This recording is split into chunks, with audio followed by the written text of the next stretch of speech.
What if, right now, you were dropped into the Stone Age barefoot, unarmed, no food, no tools, no Wi-Fi, just you in the wild?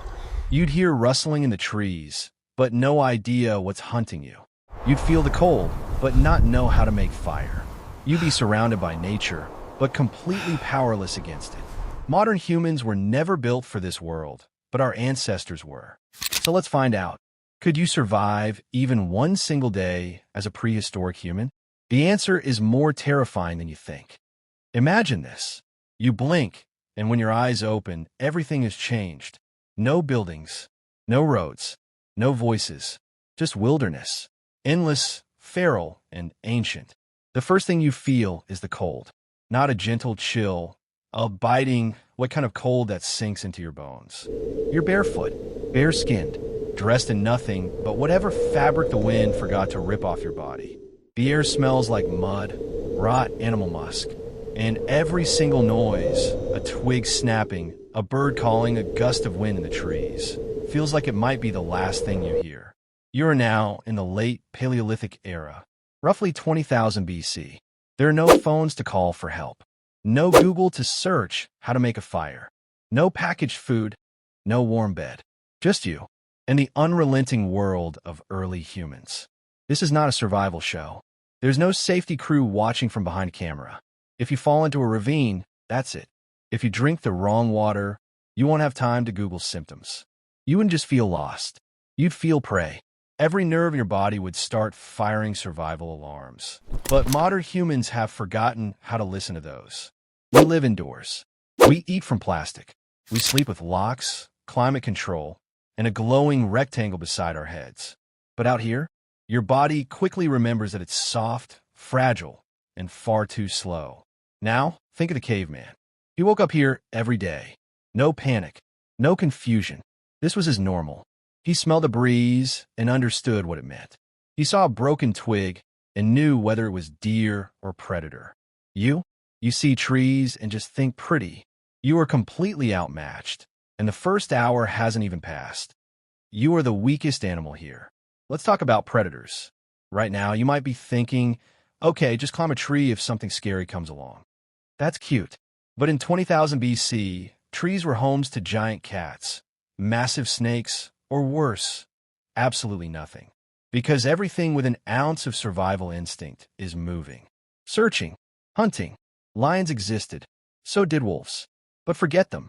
The short-faced bear was bigger than a grizzly, faster than Usain Bolt, and strong enough to knock over a tree. The saber-toothed cat didn't roar. It stalked silently and killed with a single strike. Even birds could be lethal. Giant eagles with claws the size of your hand could pluck a child right off the ground. Now, imagine being in their territory. No scent camouflage, no fire, no pack. You're a soft, slow, pink thing with no claws, no fangs, and a brain full of useless facts about microwave cooking. You'd be smelled before you were seen, hunted before you could hide, and you wouldn't even know what direction danger came from. Meanwhile, cavemen, real prehistoric humans, were not just survivors, they were apex collaborators. They communicated in complex sounds. They tracked silently. They could smell a rotting carcass and tell how many days ago it was killed, and by what. Some could spot animal prints in mud and guess how long ago it passed, how fast it was moving, and whether it was worth chasing. You'd see a muddy puddle and panic because you dropped your AirPod in it. The Stone Age doesn't just test your strength, it exposes your weakness. Your body is your enemy. Now let's talk about the physical side. Your body, right now, is perfectly calibrated for comfort. Soft shoes, soft food, soft chairs. You haven't sprinted for your life in years, maybe decades. Your feet are smooth. Your skin is thin. Your reflexes are tuned to notifications, not threats. The caveman didn't need CrossFit. His entire day was CrossFit. Climbing, throwing, running barefoot across rocks and ice, sleeping upright in trees, or crouched in a pit he dug with his hands. His body was a weapon of necessity. Yours is a product of convenience. Even water is a gamble. Cavemen learned through generations what was safe to drink, which streams ran clean after rainfall, which had parasites, which were downstream from something dead. You? You drink the first clear puddle you saw, and your body would start shutting down by nightfall. Your skin would blister. Your stomach would twist. And when you lay on the cold ground, trying to sleep under a canopy of strange stars, you'd understand something primal. You don't belong here. You're not failing because you're weak. You're failing because your species has forgotten how to be human. And the sun hasn't even set yet. In the prehistoric world, if you didn't kill, you didn't eat. But if you made one wrong move, you were the meal. The sun is low now. The shadows stretch across the forest floor like claws. And your stomach? It's roaring louder than any predator around. You haven't eaten in hours. Your body's running on adrenaline, panic, and pure willpower, but that won't last. And this isn't just hunger. This is Stone Age hunger. There's no vending machine, no roadside dinner, no berry-labeled protein bar in your backpack. The truth hits hard. If you don't kill something, you don't eat. Now picture this. You spot a rabbit. Cute, right? Wrong. That rabbit is your only shot at surviving the next few hours. But you have no weapon, no trap, no experience. You lunge, it vanishes. You hear rustling gone. You realize fast that chasing prey with your bare hands is like trying to catch a shadow in a hurricane. Cavemen didn't run after animals. They outsmarted them. They understood movement, terrain, weather, time of day. Some waited for hours behind brush. Others carved traps into the earth with stone tools and muscle memory. You're exhausted after 10 minutes. Your heart's pounding. You're breathing shallow. Your feet are bleeding from uneven ground. You want to give up, but you can't. Because the forest has no pity. You have to find food, or the forest will find you. Let's pretend you did manage to bring down something. Maybe by throwing a rock. Maybe by pure dumb luck. Now what? You're holding a dead animal. Blood is leaking. The body's still warm. And you realize you have no idea what to do. No knife. No fire. No clue. Modern humans are used to sanitize violence. We don't think about the work between animal and meal. But cavemen did it every day. Skinning, gutting, separating organs from meat, drying hides, storing fat. They knew how to waste nothing. You'd stare at the thing and gag. And even if you did get past the shock and rip into raw meat with your hands, guess what? You might get sick. Really sick. Because not all meat is safe without cooking. And not all animals die clean. Meanwhile, the smell of blood has gone airborne. And in the Stone Age, blood equals invitation. Predators are coming. The same ones you've been hiding from all day. Now they know where you are. They know you're distracted. They know you're weak. You thought you were the hunter. But the roles reverse fast out here.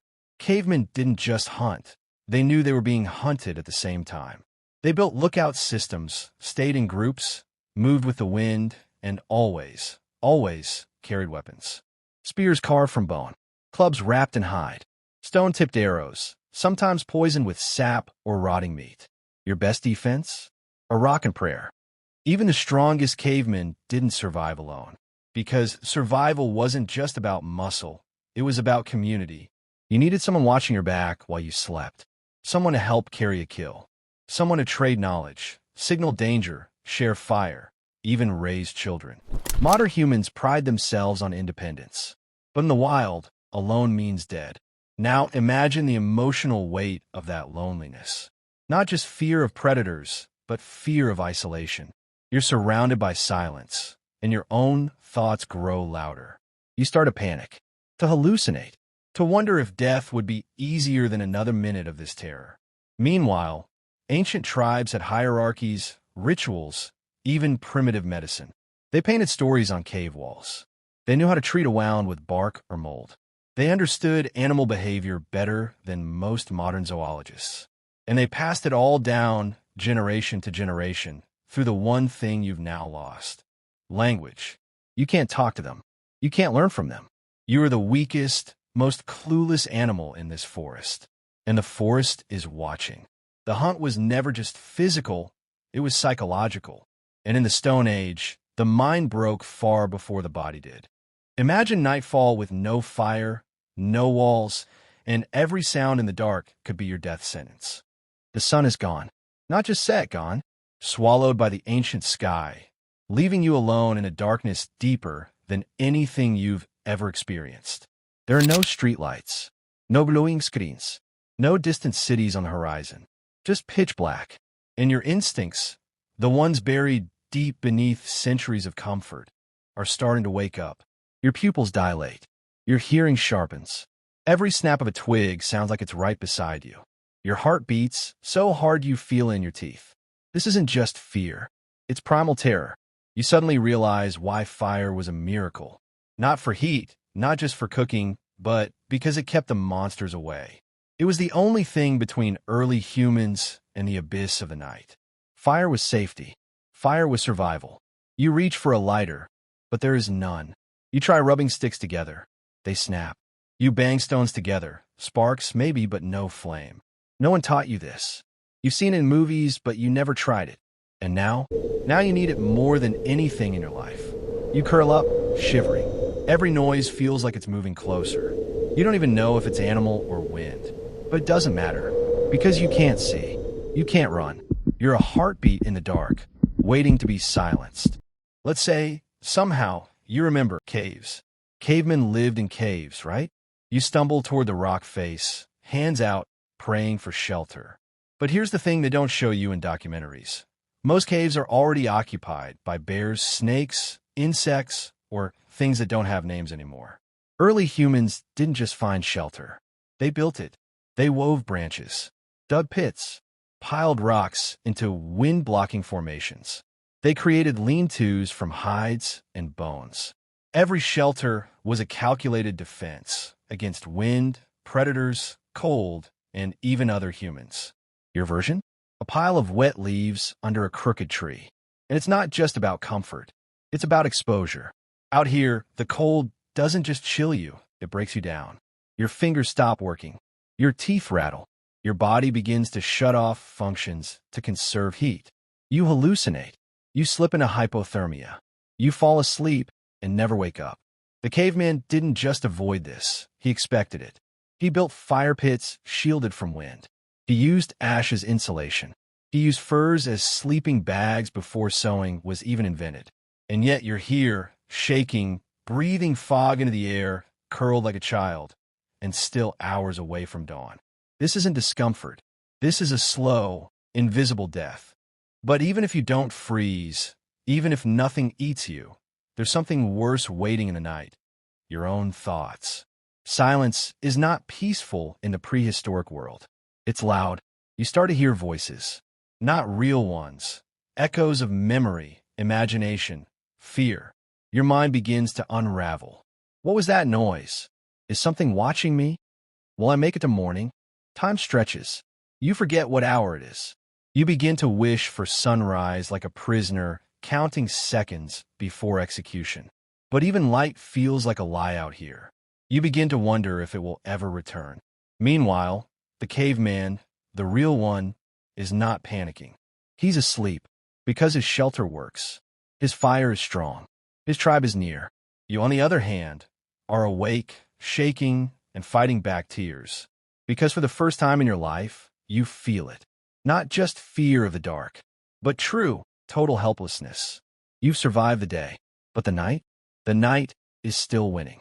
Modern psychology versus primal instinct, and why your brain would collapse under ancient pressures. You made it to morning, but you're not the same. You're not proud. You're not relieved. You're cracked. You're cold, weak, sleep-deprived, and now the real problem begins, your mind. You thought survival was about the body, muscles, tools, food. But out here, it's your brain that's turning against you. Modern humans are wired for notifications, deadlines, and routines. Cavemen were wired for chaos. You panic when the Wi-Fi drops. They remain calm while being stalked by a pack of wolves. You freeze in stressful meetings. They made life-and-death choices with nothing but instinct and muscle memory. Now that the adrenaline is gone, the fear doesn't fade, it festers. You're anxious, paranoid, jittery. You can't rest. You can't think straight. And there's no therapist, no distraction, no escape. Just the weight of existence, raw and relentless. Meanwhile, early humans didn't just survive stress. They evolved through it. Their brains were sculpted by repetition, danger, bonding, and memory. Every trauma taught them something useful. Every moment of fear sharpened them. Your mind? It's unraveling. Here's something you probably haven't considered. You weren't just meant to survive physically. You were meant to survive together. The caveman brain wasn't built alone. It developed in tribes, in rhythm, around fire, with stories, laughter, shared food, shared loss. You've now gone a full 24 hours with no human contact, no touch, no words, no presence, and your brain is screaming for it. Loneliness isn't a minor inconvenience. It's a neurological emergency. Studies show social isolation triggers the same pain centers in the brain as physical injury. In the wild, isolation was a death sentence, and your instincts still believe that. You look around. No one's coming. You start whispering just to hear a voice. You talk to the wind, to the trees, to yourself. And that's when it hits you. You've survived the elements. You've survived the predators. But you can't survive your own mind much longer. Cavemen didn't just tell stories for fun. They were mental armor. Rituals, songs, dances. These weren't hobbies. They were psychological glue. Without them, you were mentally naked. You might believe you're more advanced than ancient humans. But the truth is, you're not more evolved, but differently evolved. They were specialists in survival. You're a specialist in comfort. Their minds are lean, fast, reactive. Yours is full of passwords you'll never need here. You miss things like clean water, soft beds, warm food. But you also miss structure, safety, meaning. Everything feels random out here. That's because your brain was built for predictability. They didn't expect comfort. They expected pain. And they adapted to it. You've been in the Stone Age for 24 hours. You felt terror, exhaustion, starvation, cold, loneliness, confusion, and despair. Now imagine doing that every day for years. Imagine raising children in it. Imagine aging in it. Imagine dying in it. The caveman's mind didn't break. Yours did. The truth is harsh. You wouldn't survive 24 hours as a caveman. Not because you're weak, but because your world no longer requires you to be wild. We traded strength for convenience, community for independence, instinct for intellect. And in many ways, that's beautiful. But out there, in that world, your intelligence is useless. Your apps are silent. Your muscles betray you. Your thoughts betray you. The caveman isn't just stronger. He's something you forgot how to be, human in the rawest sense. So next time you light a fire with a button, sleep under a roof, or eat food someone else hunted, raised, and packaged for you, remember, you didn't survive the wild. Your ancestors did, and they paid for your comfort with blood. If this journey through the prehistoric world shook you, if you felt even a sliver of the terror, awe, or strange admiration for our forgotten past, hit that subscribe button. Let's keep digging into the worlds we've buried, the lives we've inherited but barely understand. Because the further we go back, the more we realize how little we've changed. Until next time, stay curious and stay human.